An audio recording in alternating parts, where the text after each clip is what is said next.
좋아요와 구독하기, 알림 설정은 사랑입니다.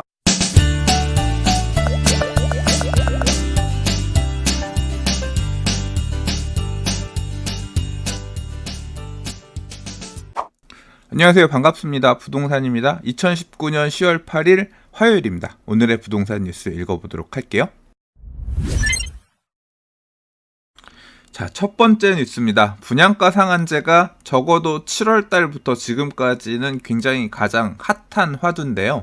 지난 10월 1일 날 10일 부동산 대책에서 분양가 상한제를 유예한다. 약간 한 발 물러선 그런 모양새를 보이긴 했습니다만 실제로는 한 발 물러섰다라기보다는 선택권들을 지금 막바지 사업 가고 있는 조합들한테 준 상황이죠. 정부가 10일 부동산 대책에서 타겟팅했던 여러 단지들, 이 단지들이 실제 어떻게 반응할 거냐, 정부가 원하는 방향대로 그냥 철거하고 서그랑 분양가 협의해가지고 저렴한 분양가로 낼 건지, 어떻게 대응할 건지가 사실은 핵심이다. 앞으로 이들 민간사업자, 조합들의 선택들이 주목해야 될 부분이다. 이런 식으로 제가 말씀을 드려왔는데, 어떤 기사에서 보면 강동구의 둔촌주공 아파트 같은 경우는 빨리빨리 해결해서 내년 4월 이전에 입주자 모집 공고 승인 받고 그냥 허그랑 분양가 적당히 협의해서 분양할 것처럼 그렇게 나온 기사도 근래에 보이더라고요. 정확한 오피셜한 데이터는 아니에요. 그런데 그런 행보와는 다른 움직임들이 지금 드디어 나타나기 시작했습니다. 일단 신반포 15차 미성 클럽 아파트 얘기인데요. 신반포 15차는 애초에 시공사 선정을 2017년에 할 때 후분양 조건으로 들어온 시공사를 정했습니다. 그렇기 때문에 애초에 사업 자체를 후분양으로 계획해서 갔던 데라서 선분양으로 돌아설 수 있을까 싶었는데 일단 후분양 강행한다 이런 얘기가 나오고 있나 봐요. 그리고 잠실의 미성 아파트, 크로바 아파트, 통합재건축 여기도 2017년에 시공사 선정했죠. 이 옆에 진주랑은 조금 달라요. 근데 아무튼 미성 크로바 같은 경우도 후분양을 강행하겠다라고 얘기를 하나 봐요. 분양가 상한제 유예를 포기하겠다. 선분양 해봤자 어차피 허그랑 분양가 협의해야 되는데 허그랑 협의해서 내야 되는 지금 고분양가 사업장 관리 기준에 따른 분양가 받아들이기 어렵다. 못 받아들이겠다는 얘기인 거죠. 기사 내용 좀 읽어볼게요. 8일 정비업계에 따르면 반포동 일대 알짜 재건축 사업으로 꼽히는 신반포 15차가 후분양 방침을 고수하고 있다. 이달께 착공과 동시에 일반 분양에 나설 수 있지만 나설 수 있대요. 지금 철거도 다 끝나서 분양 신점을 아예 그냥 3년여 뒤로 생각하고 있다. 이 단지 조합 관계자는 후분양 방식으로 사업을 추진하고 있기 때문에 상한제 6개월 유예 발표와는 관련이 없다. 향후 상한제 적용 지역으로 지정된다면 감수할 것이라고 설명했다라고 합니다. 아주 강수를 두는 거죠. 추후에 반포동 일대가 분양가 상한제 적용 지역 되면 그때 가서 생각하겠다는 얘기인 거죠. 인근의 아크로 리버파크 소형대가 근래 평당 1억 원 가까이 거래된 사례도 있는데 지금 인근에 선분양을 할 반포우성 아파트 같은 경우에 분양보증 받은 가격이 4,800만 원 안팎의 분양가를 책정해야 되기 때문에 이 가격을 받아들여서 가지는 않겠다 이런 것 같아요. 잠실 미성크로바 아파트도 후분양을 하려고 하나 봅니다. 일단 인근에 파크리오 아파트, 여기는 벌써 입주한 지 10년 된 아파트죠. 10년이 넘은 아파트죠. 여기 매매 가격은 평당 5천만 원대지만 일단 입주한 지 10년이 넘어서 분양가 산정 기준에 빠질 수밖에 없고, 그래서 분양가를 산정하려면 인근 단지인 잠실 올림픽 아이파크 평균 분양가인 2,852만 원에 105%인 2,995만 원, 한 3천만 원 정도가 예정 분양가가 되는 건데, 인근에 입주한 지 10년이 넘은 아파트도 평당 5천만 원대인데 이 가격대에 협의하기는 힘들다는 거죠. 차라리 공시지가가 오르고 있는 상황이니까 표준지 공시지가 기준에 공동주택 분양가 산정 기준이 적용된다라고 하더라도 차라리 후분양의 분양가가 높게 나오는 거 아니겠느냐, 차라리 상한제를 적용받는 게 유리할 수 있다라고 이렇게 지금 얘기하고 있나 봐요. 기사에 보니까 제가 한 말 또 나오네요. 강영훈 부동산 스터디 카페 대표는 상한제는 선분양으로 유도해 기존대로 허그의 분양가를 관리받도록 하기 위한 장치라며 정부가 공급 절벽에 따른 강남 집값 추가 상승을 우려하고 있는 것으로 보인다라고 분석했다라고 하는데, 결국 두 개의 팔을 들이미는 거죠.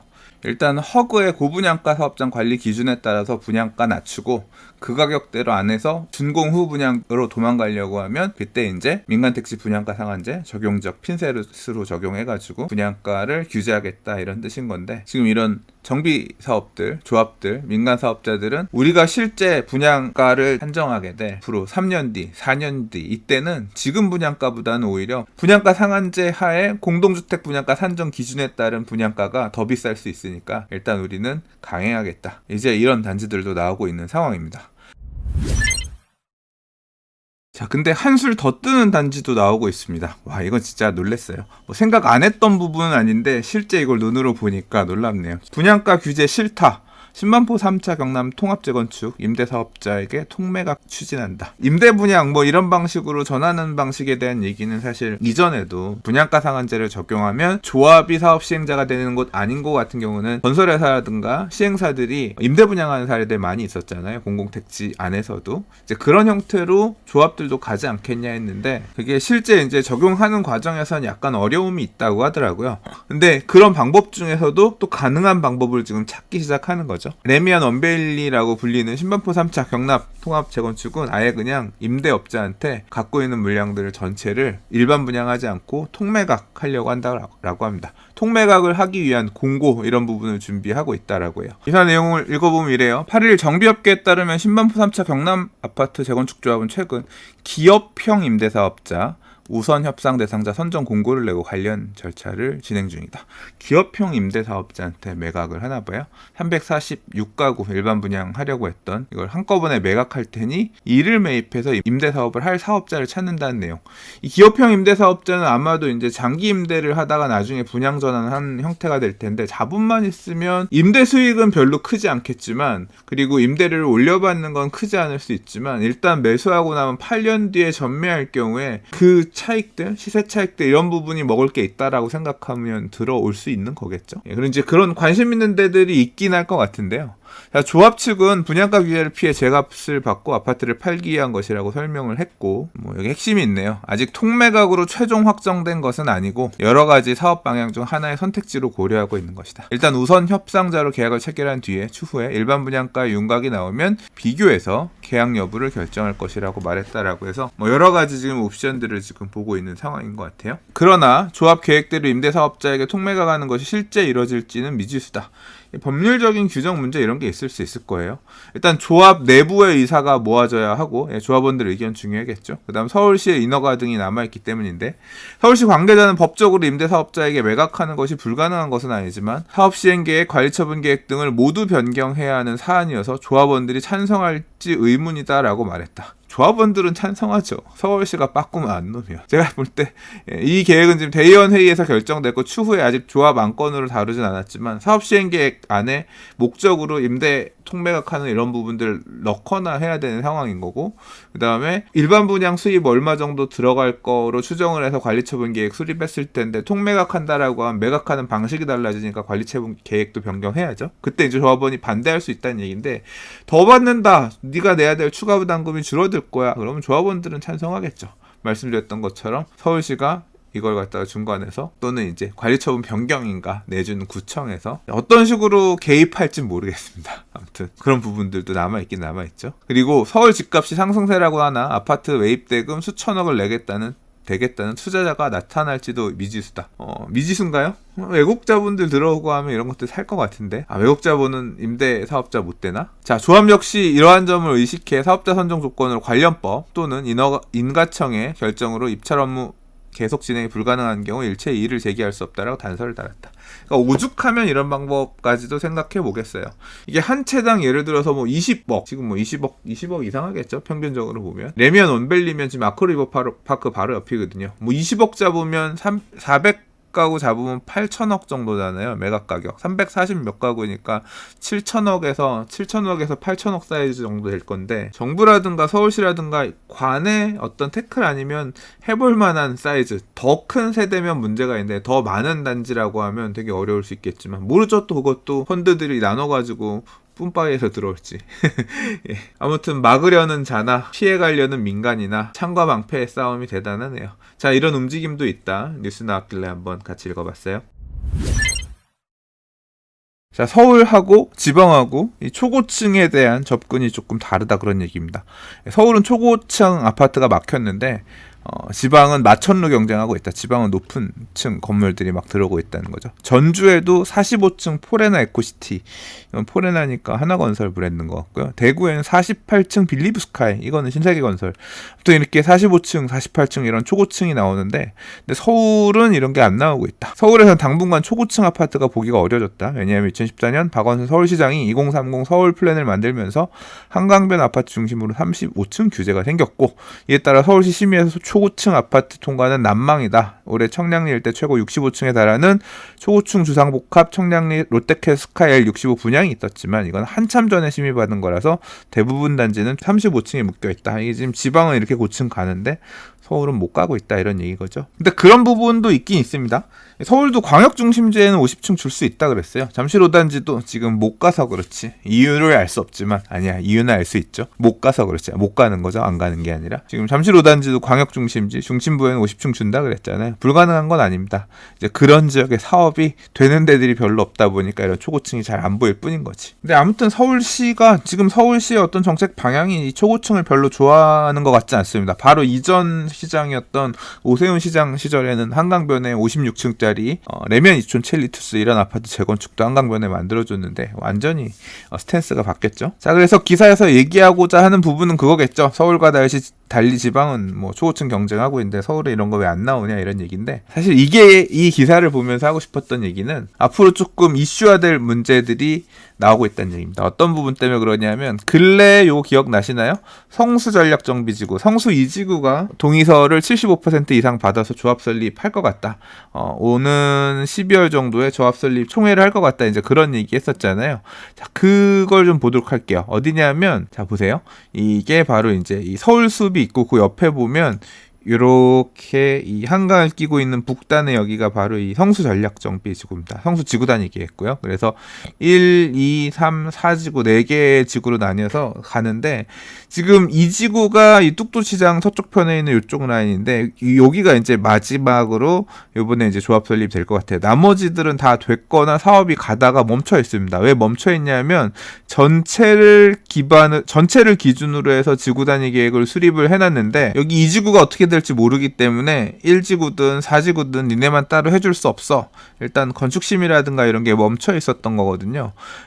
원래 이 성수 전략정비지구는 이 밑바탕 계획이 앞서 설명드렸던 레미안 이촌 첼리투스와 같은 한강 르네상스 프로젝트에 따른 전략정비지구 지정하면서 공공기부 체납하면서 고층 올려주는, 이걸 받아가지고 이전 시장 시절에 사업계획들이 만들어졌던 거거든요. 여전히 그 판 안에서 사업을 하면 50층을 줄 수 있는 거 아니냐, 이제 이런 생각인 거고, 이 이슈가 앞으로 본격적으로 서울시 내에서 다뤄질 전망이에요. 그렇기 때문에 한강변에 성수 전략정비지구가 50층을 받을 수 있을까 없을까가 굉장히 앞으로는 정비사업 쪽에서는 화두가 될 것 같습니다. 왜냐하면 한강변을 끼고 있는 다른 전략정비지구들 많이 있거든요. 예를 들자면 바로 맞은편에 압구정 전략정비지구입니다. 그 시절에 같이 오세훈 시장 시절에 얘기했던 겁니다. 여기 지금 지구단위 계획 수립하려다가 아무 움직임이 없어가지고 지금 지지부진한 상황이긴 합니다만, 여기나 여의도나 이 한강변에 있는 앞으로 정비사업 남아있는 지역들이 이 이슈에서 다 자유로울 수 없거든요. 성수가 받으면 우리는 이런 이제 문제가 생길 수 있다는 거죠. 참고로 이 옆에 서울숲 트리마제라고 하는 아파트 같은 경우는 최고층이 47층입니다. 그러니까 여기도 50층 우리도 줘야 되는 거 아니냐? 설득력이, 설득력이라고 하는 게 참 모르겠어요. 아무튼 누군 주고 누군 안 주고 이런 이슈들이 대두될 것이다. 서울시는 과연 어떻게 처리할 것이냐, 이 문제가 앞으로 주목해봐야 될 관전 포인트 중에 하나다. 그 얘기를 좀 하고 싶었습니다. 올 하반기에는 강동구 입주 물량 많다. 그 입주 물량 많은 것 때문에 그 여파가 인근의 하남 쪽에까지도 미칠 것이다. 이런 얘기들 되게 많았는데요. 기사는 전혀 다른 얘기를 하고 있습니다. 와, 신기하네요. 강동 입주 폭탄에도 하남 전세값 이상 급등이란 기사가 보여요. 되게 신기하죠? 아니, 입주 물량이 많으면 전세 가격이 빠져야 정상인데, 아무래도 대체할 수 있는 물건 또는 뭐 하남에 살던 사람이 강동구로 이사 올 수도 있고, 이런 이유 때문에 인근 지역이 초토화되는 게 일반적인데 이상 급등하고 있대요. 대체 왜 급등하고 있냐? 봤더니 이 이유가 과천기사, 제가 과천기사 읽으면서 얘기했던 내용 있죠? 그거랑 좀 비슷합니다. 서울 강동구발 입주 폭탄의 영향으로 전셋가격 약세가 예상됐던 경기 하남시 일대 전셋값이 이상 급등하고 있다.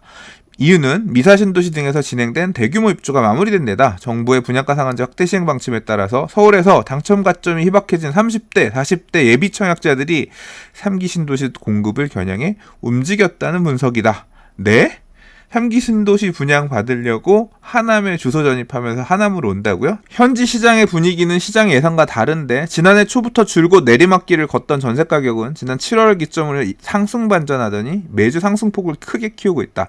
7월 이후 누적 상승률은 전국에서 세 번째로 높은 수준인 4.67%에 달했다. 지난주엔 0.53%보다 올라 전주 0.38%보다 상승폭을 키웠다. 이유는 주로 위례 신도시 단지들의 약진이 두드러졌다라고 합니다. 그러니까 하남 미사 쪽도 입주 물량이 이제 거의 다 끝났기 때문에 입주가 별로 없어서 이제 마무리되는 단계인데다가 하남이라고 하는 지역도 이제 서울을 끼고 이렇게 폭 감싸 안으면서 있잖아요. 미사 쪽 말고 위례 신도시 같은 경우는 입주가 좀 더 빨랐던 지역이죠. 그리고 위례는 어디에 영향이 있을 수밖에 없었냐면 올 초에 송파구 가락동 헬리오시티 입주 물량이 들어오면서 위례 신도시 전세 가격들은 약세일 수밖에 없었을 거라고요. 근데 헬리오시티 입주 다 끝났죠. 그러니까 이제 주변 지역의 입주 물량들이 어느 정도 해소가 되니까 위례 전세 가격이 오르기 시작한 거죠. 위례에 오르면서 위례 안에서 하남 가격들이 올라주다 보니까 이렇게 지금 많이 반영되고 있는 것 같아요. 하감동 신한 인스빌 아스트로는 4월 5억 1천만 원 수준이던 96.99가 6억 2천 선 거래돼서 거의 한 1억 가까이 올랐고 엠코타운 센트로엘 전용 98.75도 4월 말에 비해 1억 원 비싼 6억 원에 지난달 계약이 됐고 미사 같은 경우도 미사 강변 센트럴자이 등 중심으로 최대 5천만 원 이상 오른 가격에서 전세 가격이 이루어지고 있다.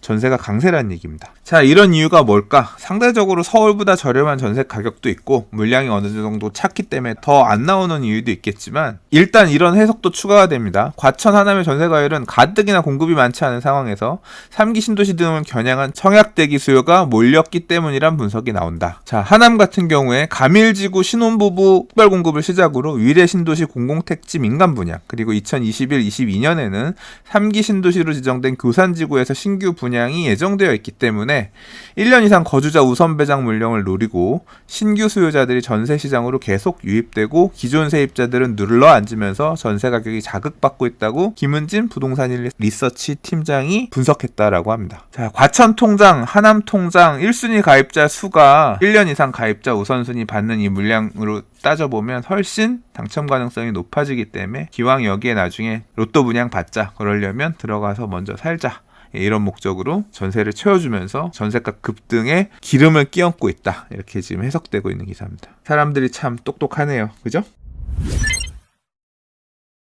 자, 오늘 준비한 마지막 기사입니다. 제가 매주 월요일날 일주일간의 부동산 스터디 카페 검색어 순위를 발표합니다. 어느 지역이 관심이 있는지, 어느 이슈가 있는지 이런 흐름들을 좀 짚어볼 수 있는 데이터라서 특히 부동산 스터디 카페에서 검색해본 사람은 갖고 있는 사람, 이해관계인들보다는 내가 여기에 관심이 생겨서 이 동네에 대한 정보를 좀 얻고 싶은데 어떤가 싶어서 이 지역에 대한 이름 키워드들을 검색하는 사람은 수요자들이 되게 많습니다. 그러니까 살려는 또는 임대를 얻으려는 이런 분들이 이 동네에 뭐가 있나 이런 검색량이 되게 많거든요. 아무튼 이 데이터들을 제가 발표하고 저도 보기 시작하면서부터 가장 항상 인기가 높은 지역은 어디냐면 위례였어요. 최근 근래에 계속 위례가 1등을 해왔었거든요. 그래서 이 상위에 오르는 지역이 보면 위례, 분당, 과천, 목동, 개포, 둔촌, 고덕 뭐 이런 지역들이 대표적으로 있습니다. 이런 키워드들이 대표적으로 나오는데 이번에 갑자기 한 2등에서 5등권역에 있던 분당이 갑자기 튀어 올라와서 1등 찍었습니다. 그래서 제가 분당에 무슨 일이 있나요? 라고 하면서 검색어 순위를 발표를 했는데 보시면 분당, 위례, 고덕, 개포, 목동, 둔촌, 과천, 역삼, 잠실, 장위, 방배 뭐 이런 순위죠. 역삼 같은 경우 역삼 센트럴 아이파크 신규 분양 관련해가지고 그 동네 지역 알아보려고 검색량이 늘어난 거고요. 분당이 아무튼 1위로 올라왔다는 얘기는 분당의 검색량이 늘었고 이 42,000회에 가까운 이 숫자는 지난주보다 오른 거예요. 그래서 되게 분당에 무슨 일이 있었나 싶 싶어서 봤더니 이런 기사가 보이네요. 그러니까 이 데이터를 보고 있는 상황에서 분당 기사가 보이니까 이런 이유 때문인가, 사람들이 분당 관심을 갖고 보고 있는 게 거래상으로 나타나나 싶어서 한번 꼽아봤습니다. 천당 아래 분당의 컴백이라 그래서, 자, 낙폭을 회복하면서 신고가 속출하면서 분당의 집값이 지금 올라가고 있다라 그래요. 그래서 1월 달부터 해가지고 쭉 추이, 제곱미터당 가격이기 때문에 평당 가격으로 따지면 여기에다 3.3058 곱해야지 평당가가 나오는 거예요. 자, 아무튼 분당구 제곱미터당 아파트 평균 매매 가격은 6월달 바닥을 찍고 7월달, 8월달 급격한 커브를 그리면서 이렇게 올라가고 있다라고 합니다. 수기 한번 볼까요? 30대 후반 직장인 A씨는 한 달 전부터 용인에서 분당 순회동으로 갈아타기를 시도하고 있는데 애들 학교 문제 때문에 그랬대요. 그리고 이제 살고 있는 지역이 GTX 소재로 분당하고 집값 격차가 줄어서 한번 팔고 옮겨 타볼까 하고 알아봤더니 갑자기 순회동 매물이 싹 사라지고 집 보러 오겠다고 연락이 와서 시간을 잡는 사이 호가가 2, 3천 올라가서 갈아타기를 기다리고 했다. 분당이 또 다시 치고 올라가니까 우리 집값 조금 올랐는데 못 갈아타겠다라고 해서 분당의 집값 상승세를 얘기하고 있는 기사입니다. KB부동산의 월간 통계에 따르면 9월 전용 면적 기준 분당구 아파트 952만원, 지난해 12월 기준인 965만원보다는 낮지만 지금 위에 봤던 그래프처럼 쫓아오고 있다는 얘기고요. 학군 이런 이슈 때문에 또 이사 오려는 사람들이 많은 지역들 같은 경우는 신고가가 나오기도 한다 그래요. 파크타운 롯데아파트 131제곱미터 전용 면적 기준으로 여기는 지난달 12억 1000에 거래되는데 이게 작년 연말 12억보다 1000만원 올라간 신고가다. 신고가도 이렇게 나오고 있다. 지금 서울, 강남 인기 지역 중심으로 올라갔던 이 상승장의 흐름이 분당의 일부 지역들에도 약간 좀 옮겨붙는 이런 모양새가 나타나고 있다. 아직 전고점 회복은 아니지만 전고점 회복을 향해서 가고 있는 지역들이 보인다. 또는 일부 넘어선 지역도 보인다. 이렇게 설명하고 있는 기사입니다. 자, 오늘 준비한 뉴스는 여기까지입니다. 오늘도 봐주셔서 들어주셔서 감사합니다. 내일 또 다른 부동산 뉴스와 이슈로 인사드리도록 하겠습니다. 감사합니다. 부동산이었습니다.